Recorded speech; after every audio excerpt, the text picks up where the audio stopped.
The novel coronavirus disease, COVID 19, has already affected over 133 million people, claiming more than 2.89 million lives all over the world to date. It has also infiltrated into India. Hitherto, over 12.8 million cases have been reported from the country. With a population of more than 1.3 billion people, India is fighting with all its energy to keep the spread in control and to reach the medical facilities and vaccines to the people according to their vulnerability. Of course, India proves to be playing a major role by controlling the spread of the virus to a certain extent by stringent restrictions and easy access to medical facilities. Here we would like to take you through the journey of Balasore Social Service Society in fighting COVID-19, especially in its interventions by collaboration with the esteemed agency SECOS Catholic Fronts, which has been a strong pillar for BSSS in reaching out to thousands of most vulnerable, not only during the pandemic but for many years for their social and economic progress. As the pandemic had its effect in India, a sudden nationwide lockdown was declared by the Prime Minister of India on March 23, 2020 for 21 days, and it was extended till May 31, 2020. Thereafter, in a phased manner, the lockdown was lifted and services were resumed. All factories, schools, colleges, offices and transportation services were closed, while essential services such as supermarkets and pharmacies remained open. The economic and social fallout of COVID 19 is huge on the migrant workers, who are more than 30% of our population. With extreme anxiety, no money in the hands, and no work, the exodus to native villages on foot with family, especially with small children and belongings in the summer months, caused great agony to these people. Those who were stuck in different cities had ineffable sufferings because of inadequate food, ration, and liquid cash. Even at their arrival back to their native places, many of them had to face rejection due to the stigma of corona. The main challenges BSSS faced was closing down its normal functioning as per the guidelines of the government and had to set out for the special COVID interventions in collaboration with the emergency department. BSSS initially to alleviate the hunger of the street dwellers and those who were stranded with the sudden lockdown began to feed them with permission from the local administration.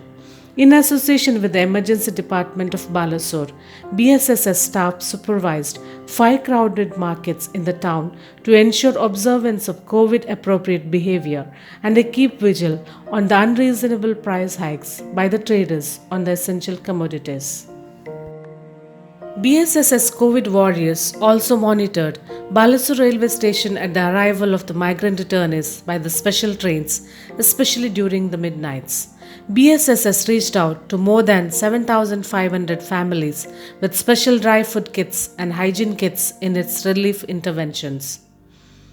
For April and May, direct monitoring of the field activities was curtailed as the staff could not travel to the field. Even later in June, inter-district travel was restricted. Even when the local authorities permitted the staff to travel, the villages in the interior places, like that of Mayurbhanj, blocked the entries of the outsiders to the villages. Hence, meetings and group activities in the field had come to a standstill. BSSS warriors bravely involved in relief work, and the staff as a whole adapted itself to a new way of working from home and monitoring the field activities. They guided the farmers and field staff virtually to sustain the activities by telephonic conversation directly with the farmers as well as to the field animators, those who were from those localities. It was quite difficult to reach out to the people where there were no communication facilities. For a certain period, the staff had to work from home. All that what BSSS focused on was to guide the farmers towards securing their food and sustaining their agricultural intervention in the field. The farmers were concerned about the marketing of agricultural product from the field, especially of the vegetables and paddy, due to lack of storage and transport. Though vegetables were in great demand, paddy marketing was of less demand. The unavailability of raw material for agriculture, like seeds and seedlings, at the right time resulted in unemployment, delayed farming, and low yield. The sick in the villages were faced with many challenges as they had no conveyance to go to the hospital. The ordinary hospitals and health centers in many places were shut down, and health workers were unavailable to attend to the sick.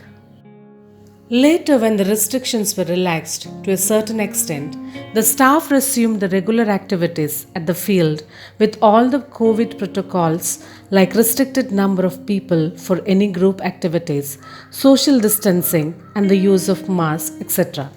Activities where huge gatherings were expected were postponed to later stages. Trainings were conducted in smaller clusters. The crisis brought a lot of changes in the organization level, both in its priorities and its style of functioning. The survival of the people took precedence over all the other activities of capacity building. Human trafficking and child protection, which was a major concern of the operational area Sarakchira GP before the crisis, replaced with the issues of migrant returnees and their survival during the time of lockdown and afterward. BSSS, heeding the request of the people and sensing the need of the hour, provided short-term skill development training for the returned migrants who were struggling to cope up with the situation or unwilling to go back to their place of job. In consultation with the community and the migrants, BSSS imparted training to 60 youth on tailoring, automobile, electrical and driving. Another 76 migrants from other places were also imparted training on beautician, tailoring, electrical, computer and driving. Most of them are either in their practical experience with any working group or began employment in their own way. BSS also carried out different awareness campaigns in the streets and villages, distributing masks and sanitizers to more than 40,000 people for their safety. International cooperation and solidarity have a great role to play in alleviating poverty and inequality in developing countries. Sharing of the resources in all the spheres, especially in the field of health and research, to check the surge of COVID-19 and its effects on humanity is appreciated. The intervention of the international community is needed to defend the human rights of the oppressed, to ensure the dignity of human beings, creating possibilities for sustainable livelihood options, and to pressurize the government to safeguard the rights of every individual. Balasto Social Service Society is indebted to Caritas France for all the great support and guidance in serving the humanity meaningfully.